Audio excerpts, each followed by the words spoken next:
There's a line to a quarry at the end of Thomas's branch. It goes for some distance along the road. Thomas was always very careful to whistle here in case anyone was coming.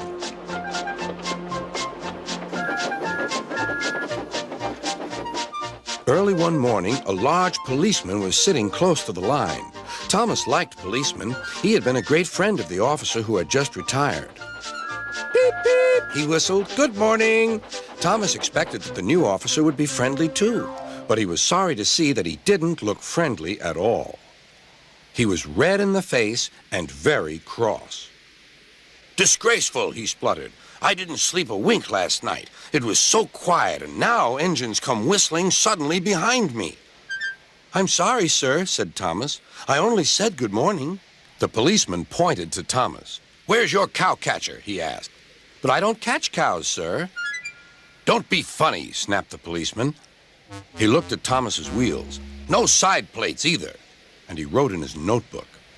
Engines going on public roads must have their wheels covered and a cowcatcher in front to protect people and animals from being dragged under the wheels if they stray onto the line. You haven't, so you are dangerous. Rubbish, said Thomas's driver. We've been along here hundreds of times and never had an accident. That makes it worse, the policeman answered. He wrote regular lawbreaker in his book. Thomas puffed sadly away.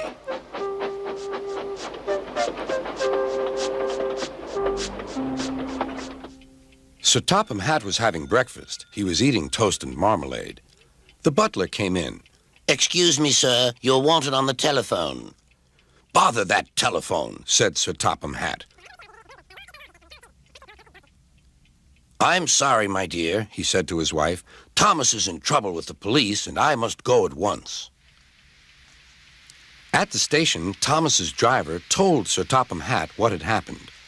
Dangerous to the public, indeed. We'll see about that.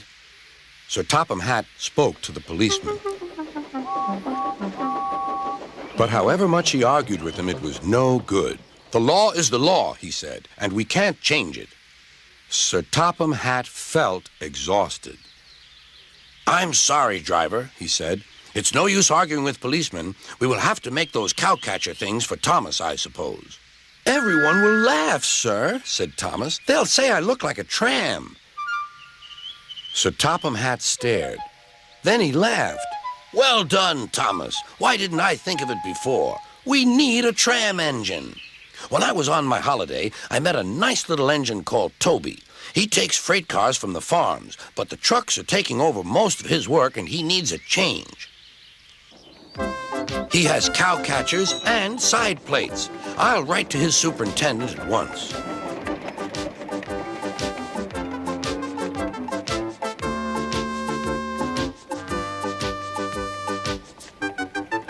A few days later, Toby arrived. That's a good engine, said Sir Topham Hatt. I see you've brought your coach, Henrietta. You don't mind, do you, sir? asked Toby. The station master wanted to use her as a hen house, and that would never do. No, indeed, said Sir Topham Hatt. We couldn't allow that.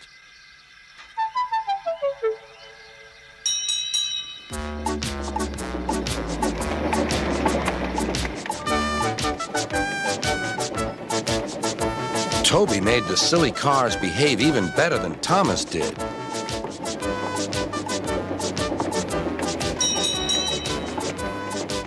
Hey, you!